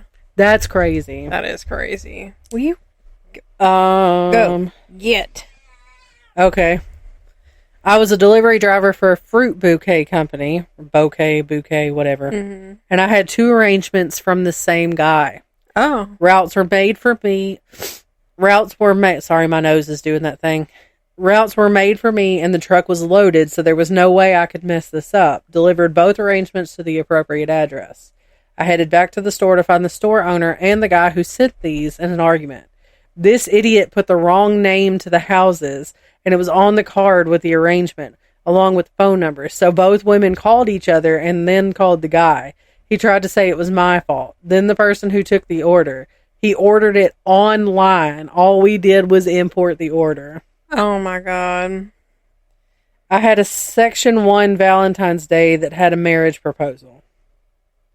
Oh, waiter. I had a Section 1 Valentine's Day that had a marriage proposal, a 40th anniversary, and a breakup all at the same time. Oh, hell. The breakup was the worst. The guy brought his high-class date a gift, a mini ceramic bear holding balloons. He presented it when I was at the table, and she looked like it was a hot turd. I just knew this was not going to end well. She left at the end of the meal and must have said something because he stayed at the table for another 40 minutes, head down and crying. Aww. I felt bad because he had to sit through all the celebrations going on at the other tables. Bless it. And this is the last one I'll read, and you can move on. Okay. Older woman, probably in her upper 90s, with her teenage grandson at a semi-classy restaurant. She was dressed to the nines, and the grandson was in a nice button-up and dress slacks. As they got seated at their table, the grandson placed a framed photo of what my friend assumed to be the boy's grandfather and husband of the older woman. Mm-hmm. My heart. Found out it would have been their 70th wedding anniversary. But he had passed suddenly but peacefully a few months back. Yeah. The grandfather had always wanted to take her to a nice restaurant but never had the time or money to do it. So the grandson saved up his pay from the last couple of months and even got some donations from other relatives and took her to the restaurant. Aww. They ate dinner, remembering all the good times with the man. They had my friend take a picture, and she did. They tipped my friend very well.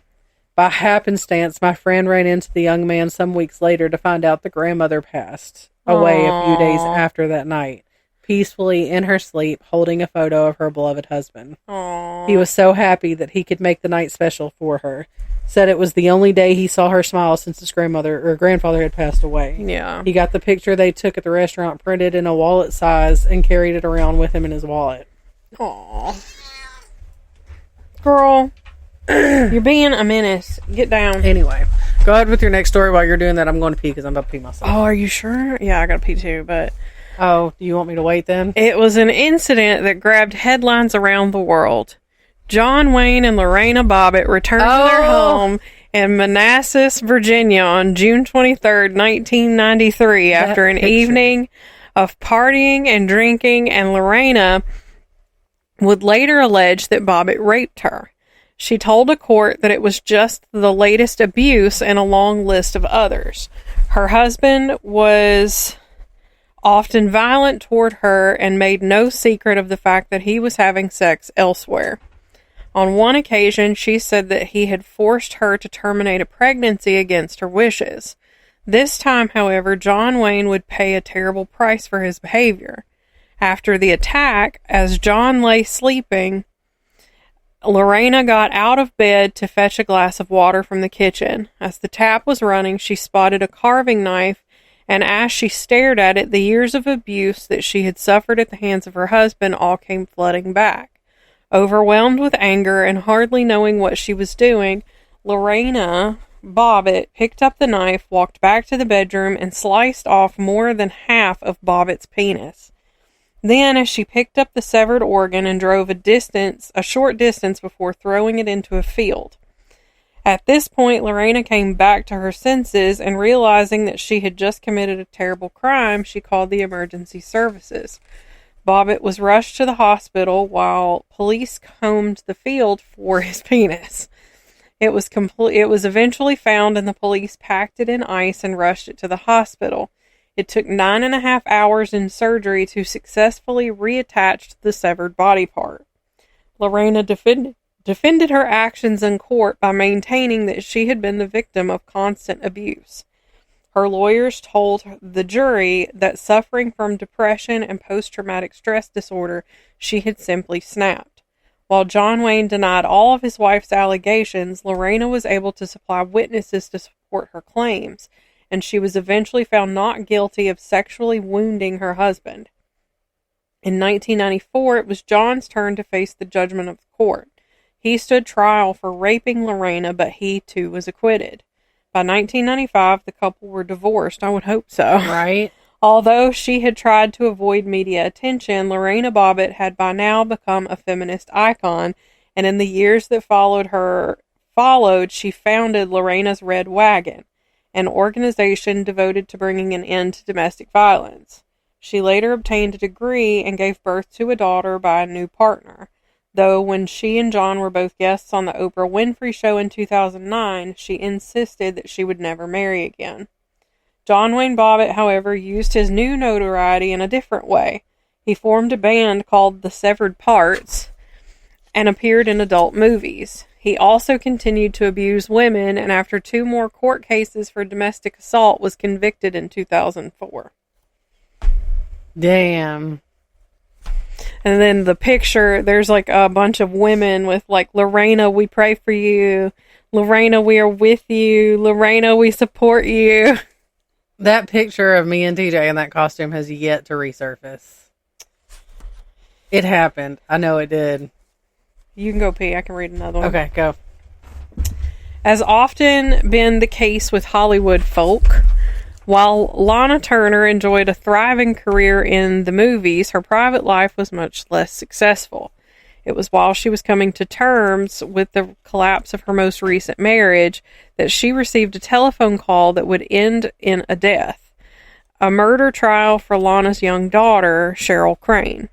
At the end of the line was a man, a complete stranger, who told the star that they had mutual friends and asked her out on a blind date. Showing an incredible lack of judgment, Lana agreed, and so began a torrid relationship with local criminal Johnny Stompanato. Is it Stompanato or Stampanato? Yeah, Stompanato. A ex-U.S. Marine, conman, and associate of known gangsters, Stompanato was a smooth talker who soon insinuated himself into Lana's bed, her Los Angeles mansion, and her bank account. And once he was firmly installed in her life, things quickly turned sour. Stompanato bullied and abused his famous lover and gambled her money away. Lana's daughter Cheryl regularly begged her mother to end the relationship, but Lana replied, "I'm too afraid." As a court would later hear, Stompanato was an associate of big-time gangsters Bugsy Siegel and Mickey Cohen, and had already told Lana what would happen if she tried to leave him, threatening, "I'll mutilate you. I will hurt you so you'll be so repulsive that you'll have to hide forever. On another occasion, he told her, when I say hop, you hop. When I say jump, you jump. Such threats became even more frequent, and on the night of April 4th, 1958, Stompanato and Lana had a violent argument. That's a misspelling, by the way. She's not here for me to tell her, so I'll tell y'all. There's a misspelling. It says violet instead of violent. During which he again threatened to scar her, shouting, I'll get you if it takes a day, a week, a month, or a year. If I can't do it myself, I'll get someone who will. That's my business. Outside the door, Cheryl was listening. In fear for her mother's life and driven to a frenzy of hatred by the gangster's threats, she fetched a long-bladed kitchen knife and ran into the room, thrust it into Stompanato's stomach, and killed him. As might be expected for a case involving such a high-profile celebrity, the ensuing inquest was sensational. On live television, audiences greater than any she had received before watched Lana Turner give an account of the events leading up to Stompanato's death and a passionate defense, misspelled, of her daughter. As a minor, Cheryl did not appear in court but gave evidence in writing. Her statement read, they had an argument and he was threatening Mother. He said he would kill her and hurt Daddy, Grandma, and me. He said he had ways of doing it. My mother was very frightened. I went down to the kitchen and got the knife. I took the knife up to the room in case he hurt Mother. I rushed into the room and stuck him with the knife, and he screamed. The jury returned a verdict of justifiable homicide, effectively clearing Cheryl of blame for the killing. On hearing it, a friend of Stompanato leaped up in the public gallery and shouted, "It's lies, all lies. The girl was in love with him as well. He was killed because of jealousy between mother and daughter." Cheryl was released from a juvenile prison to resume normal life with her movie star mother. The scandal had no ill effects on Lana's career. In fact, she earned $2 million from her next film, Imitation of Life, an incredible fee at the time. She needed the money. Stompanato's family sued her and received an undisclosed settlement. Damn. You got any more? I have 2 more tabbed, yes. Cool. All right, because I just found a couple more. Okay. So here's a kind of sad one. Mm-hmm. Funny but sad. Old man proposed to old woman. Mm-hmm. He tried to get off the chair to kneel, tripped and fell, and I'm assuming broke something since he couldn't get back up, and we had to call an ambulance. My manager had to drive her teeth to the hospital separately because she had taken them out to eat her soup and left them on the table in the confusion. Hell. I don't know if she said yes. My manager didn't go to see them at the hospital, only pass her teeth to the nurse. Oh my God. So it's kind of a longer one, but it's got 3 stories in one. Okay. 16 years in hospitality gives you some good stories. The most awkward.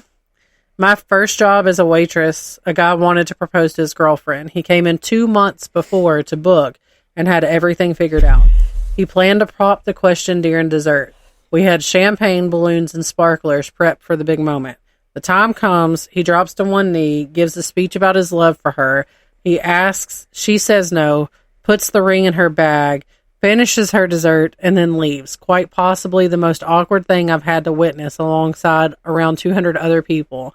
The manager gave him everything for free because he felt bad for him. Oh, no. The most fucked up, I was working as a duty manager and one of the tills kept dropping off the network. As I was trying to fix it, I could clearly hear the conversation at the table by the waiter station. It started out sweet enough with her excitedly telling him that she was pregnant. He went quiet, didn't say anything for a bit, and then asked her what the plan was. She said she was keeping the baby. He said he didn't want kids and had told her this. She got upset and said she thought he'd be happy and changed his mind when he found out. By this point, I've fixed the till, but I'm unable to step away from this car crash. Right. Turns out she stopped taking the pill without telling him, thinking she would turn him around. He said he knew she would be a little nuts sometimes, but this was next level. Yeah. He told her it was over and she could send someone else to collect her things as he wanted nothing more to do with her. He called me over to pay the bill and just left. The guy never even shouted, just calmly went, fuck this, and noped out of there. Yeah. I couldn't even look her in the eye, just left her to leave in her own time. Oh my gosh. And then the funniest, managing hotel room service, where there was a Valentine's package that included getting each course of the special menu delivered to your room. More than a few couples thought it was a good idea to call for the next course and then start having sex. Oh. Having to help with deliveries as reception fucked up the bookings, I had the privilege of people answering the door naked, seeing sex toys strewn around, and one where the other members of the threesome were carrying on in the background. Oh, hell. After complaints of similar instances from my team, I had to take action. I ended up having to call the offending guests and tell them if they could not respect my team by answering the door in at least a closed dressing gown, they could come down and collect the rest of their meal from the restaurant. Bonus from the same night, had to call an ambulance for a woman with a dislocated shoulder.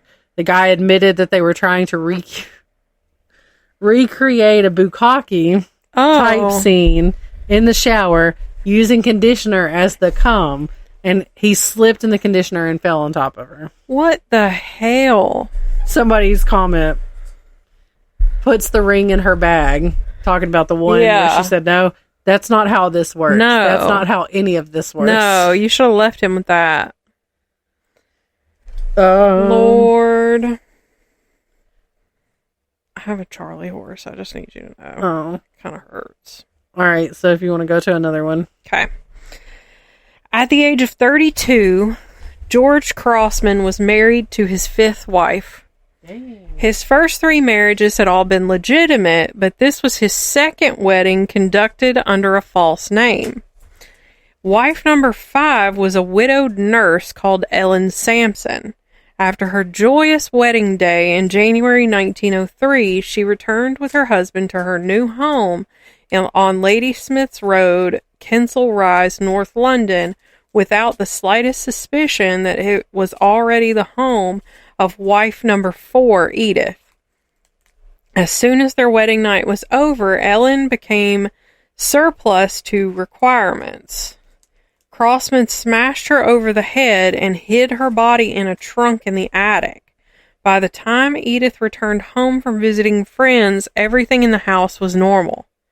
She would never know that her husband had found time for a bigamous marriage and a murder while she was away. Oh. Incredibly, Crossman and Edith lived a fairly happy married life for the next 2 years, though that certainly would not have been the case if she had known the truth.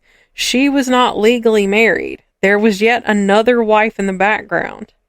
There was a body rotting in a trunk at the top of the house, and during that time, Crossman married wives 6 and 7 during trips away from home. It was only when the couple's lodger, William Dell, started to complain about the awful smell coming from one of the upstairs rooms that Crossman's murdering secret was revealed. In March 1904, Crossman hastily tried to get the trunk out of the house, but it was too late. By then, William Dell had already alerted police about what he strongly suspected the smell of a rotting body, and Crossman was caught in the act of trying to remove the trunk on March 23rd. He managed to dash past police, who gave chase. The certain knowledge that he was going to die a painful death on the gallows was too much for Crossman. After running almost a mile, he stopped to cut his own throat from ear to ear with a razor. Man, damn. That sounds like a compulsive habit, like a compulsive something. So this one, I was the manager of a wings and pizza place with a full bar. Definitely not the kind of place that you take someone for a romantic Valentine's Day dinner, but it was still busy because some people aren't very tactful. Yeah. We had a guy who had called ahead and asked if we could put a ring and a dessert for him, and of course, we obliged. He dropped the ring off the day ahead, and I put it in the safe in our office to keep it secure. Fast forward to Valentine's Day. The couple shows up and they're so obviously in love that she didn't seem to notice or care about the fact that he had brought her to a middle-of-the-road place with a sports bar atmosphere on the most romantic day of the year. First of all, I wouldn't have given a shit. Yeah, either. I wouldn't have cared. If you know that I like the food there, I'm not going to care. And she could be like a dude's girl, you know? Yeah. They ordered champagne, well, the local winery's best sparkling white. Yeah. Entrees, and it was almost time for dessert. I had used my chef skills to whip up a special chocolate strawberry tart that wasn't on the menu just for the occasion. Because why not try to make their night at least a little fancy? Right. I went to the safe to get the ring. It wasn't there. I was freaking out big time. I asked everyone there if they knew what the fuck happened to it. My assistant manager on site had no idea. So I called my other assistant who had also had the safe code. They didn't know either. Finally, my bar manager mentioned that one of the owners had been in earlier and spent a little time in the office. So at my wit's end, I called the owner. Turns out that he had seen the ring in the safe and thought it was something a customer had left behind. Figuring that he had come to an extremely lucky situation, he decided, like the scumbag he was, that he'd take it for himself and save money on a gift for his wife on Valentine's Day. So I asked the server and bar manager to help stall the couple. The server told them that we were going to do something special for their big date and to hold tight. I ran out, hopped in my car, rushed to get the ring from the owner's house because he was, as I had mentioned, a scumbag and didn't want to be bothered with bringing the ring to the restaurant himself. The bar manager went over to the table and did some complicated tableside cocktail mix that had a bunch of flair, did bartending tricks, and ended with a flaming shot that once dropped into the rest made it smoke. I was really disappointed when I heard about all this because I would have loved to see it instead of breaking a ton of traffic laws on my quest to get the ring. Finally, I rushed back and after 15 minutes of being on the brink of a heart attack, placed the ring on the dessert and had the server take it out. At that point, just about the entire staff was watching the table, and when he saw the look on her face, my heart finally started beating again. She said yes, and I started looking for someone else to work for the very next day. Yeah. Damn, that's crazy. Operation Scumbag is a success. Eagle has landed. Right. Damn, and then people had no idea. Right.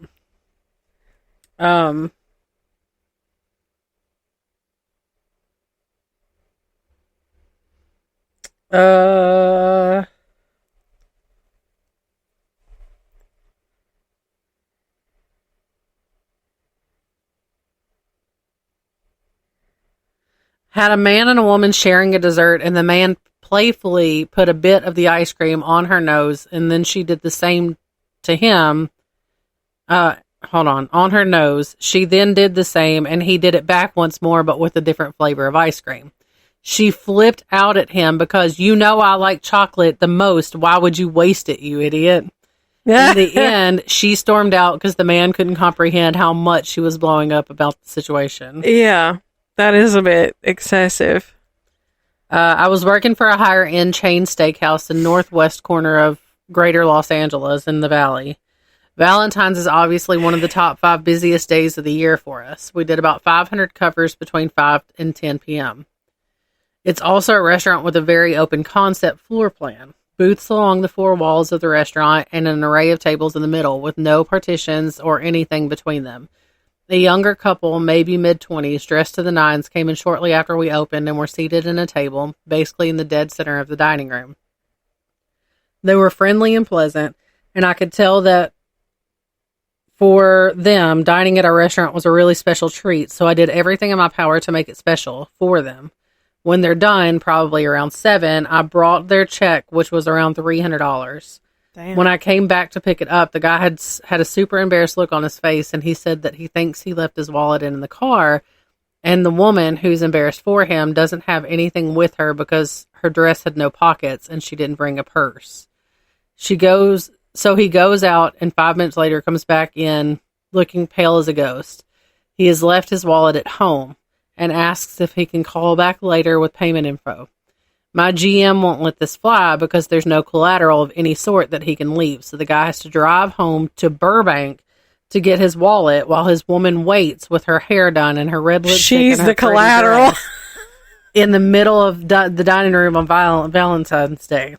Now, on the best day with no traffic, which never happens, it's at least 40 minutes each way from our restaurant to Burbank. Oh, no. She was there for almost 2 hours waiting for this guy. We were all so embarrassed for her that the staff kept discreetly slipping her drinks and little moose bougie bites from the kitchen. It was one of the most awkward things I've ever seen in a restaurant. When he finally got back, he was super apologetic to us and her. He paid the check and tips like 30%, and they left. It was pretty obvious it was an honest mistake, but I still think about that couple from time to time and wonder how things worked out for them. That man never forgot his wallet again. I guarantee it. And if they're still together, she gonna bring that up every chance she gets. Damn. I would be so upset. Damn. Oh, I set my hair on fire and spilled a full Stella on a lady. Oh, hell. I work in a casual fine dining steakhouse. Luckily for me, the lady I spilled the Stella on was super understanding, and her husband said from across the table, well, now she has to take her pants off. So that could have gone worse for me. Somebody said, why did you set your hair on fire before spilling on the lady? Just to feel alive? Not really much of a disaster, but last year my work called me up. Hey, buddy, we know you're single. Can you come in as an extra shift tonight? Rude. The comment. No, I have a date with your wife. Lord. All right. I have one more. Oh, you said you had two. I have one more. I just read the other one. Oh. It's my last one. One evening in October 2005, Gavin Hall's 31-year-old wife, Joanne, thoughtlessly forgot to switch off the computer. When her husband came to look at it, the double life she had been leading was revealed before his disbelieving eyes. Joanne had joined a sex contact website for married people. A distraught Hall discovered that his wife saw herself as quote-unquote, an incredibly bored married woman, and, quote-unquote, an easy lay. There were messages, too, from her lover, a 45-year-old married district judge called James Muir-Little. His profile said he was a 38-year-old non-smoker who had a very active imagination, and I think about sex all the time. Okay.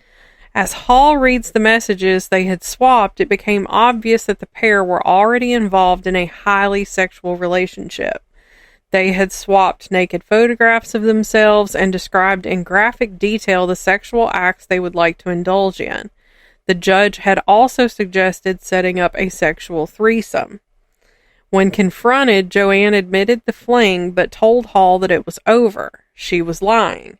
As her husband's mental state deteriorated, she continued her liaison with Muir-Little, all the while reassuring Hall that he had nothing to worry about. Eventually, Hall's mental state had reached a point where he could no longer work, and he took a sick leave due to personal problems. Now, he broke down completely. Suicide, he thought, was the only answer to his mental anguish, and he also decided that his and Joanne's daughter, Amelia, or Millie, as the family called her, should die too. As he later explained to the court, the little girl had told him repeatedly that she wanted to come with Daddy. On November 29th, 2005, Gavin Hall fed Amelia antidepressant pills to make her drowsy. Father and daughter said farewell, quote-unquote, like Romeo and Juliet, as he later described it, before he smothered her with a rag soaked in chloroform. Although Hall later told a court that he had no memory of the night, he then sent lengthy text messages to his wife and her lover. One sent to Joanne at 5:57 a.m. said, I loved you. Millie asked to stay with me. I've dealt with your deceit for 2 months. Now you have the rest of your life to deal with the consequences. Shortly before 4 a.m., he again texted his wife. This time the message read, Goodbye, Millie sends her love. She died at 3:32 a.m. Love till death do us part, I said, and this is what I meant. He then dosed himself with the chloroform and slashed his wrists. Millie died just 2 days before her 4th birthday. Her mother, Joanne, found her under a duvet on the living room floor that morning. Hall's attempt at suicide was unsuccessful, though. He was convicted of murder in November 2006 after a 6-day trial and told by the judge that he would serve a minimum of 15 years in prison. He should serve life in prison. Right. All right, so I got a good one. Okay. This story depends on who you ask as to whether or not it was a disaster. The place I worked at in college was a pretty nice establishment and had a romantic destination, and because of our view, overlooked the entire city. It was also located at the top of a 5-star hotel and had several projectors cycling through what was going on around the hotel in the lobby. There was no footage from the gym or pool, so it was relatively tame and never a privacy issue. Best you'd ever get were people eating, walking around the lobby, or drinking at the bar. Anyway, guy walks in with his wife and asks to be seated in a secluded area. Well, you can imagine that since it's busy and Valentine's Day, we didn't have those. So we basically waited an extra hour to make sure he was seated in the back corner. Mm-hmm. That's my section. I take their drinks, order, and take care of them, though the husband was gone when I returned and I didn't see him go to the bathroom. Thinking nothing of it, I go to the bar to get the drink and see all of my coworkers huddled around the monitor above the bar, along with everyone else in there. Sure enough, I found the husband as he was underneath the table going down on his wife. Oh, hell. Only problem was that the camera above their table had a clear view because it was situated in the corner. Oh, hell. So now the entire hotel lobby can see as it cycles between us and the bar laughing, people checking in, and our romantic couple dining on each other. More and more people start to notice as the bar fills up. This includes back of the house staff like dishwashers and line cooks. Eventually, it also brings out my manager, who runs over to their table, tells them what happens, and they both run out mortified. Oh, my God. But before they do, the husband tries to stand up too quickly and flips the table, ruining all of the plates while also exposing that his fly was down and his dick was out. Oh, hell. He's yelling at my manager, the hotel manager who came up when he saw it in the lobby, and the security unzipped as he's escorted out. Hell. Hold on. I found another one, but now I gotta find it again.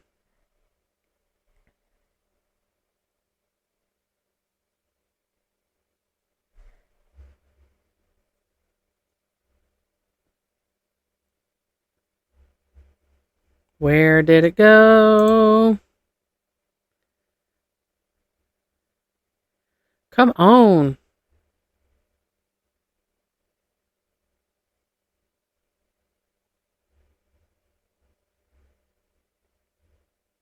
Well, anyway. I can't find it.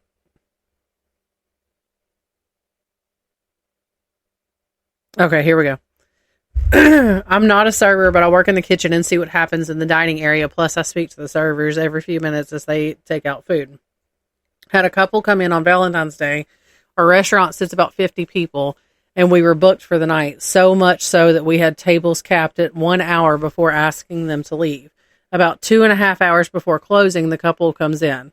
Everything seems normal. They act like any other customers. They order food, have their starters, and then the mains. However, halfway through their main, they start having an argument and causing a scene.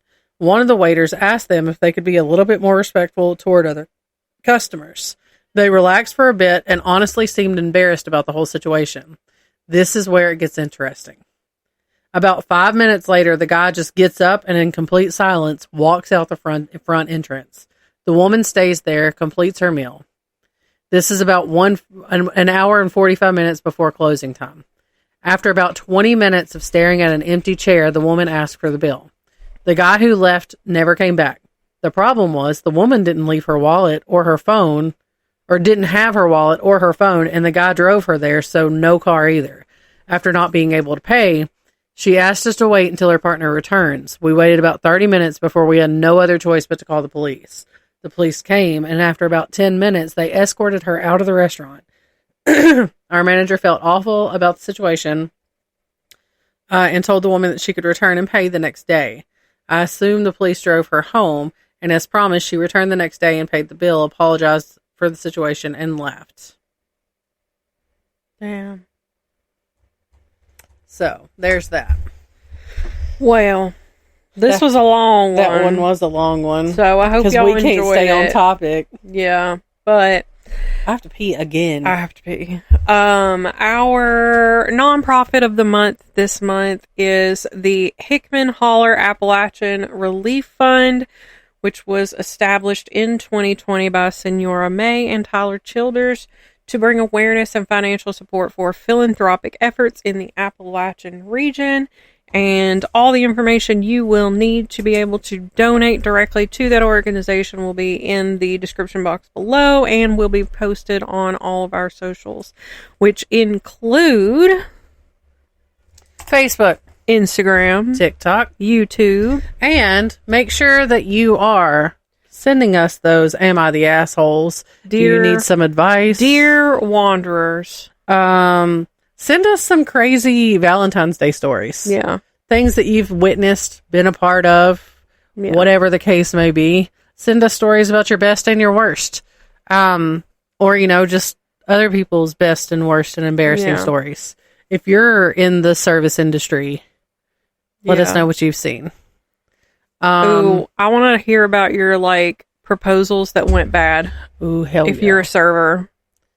Hell yeah. That's what I want to hear about. Other than that, you can send that to us at wanderersofweird@gmail.com. Okay, bye. Bye.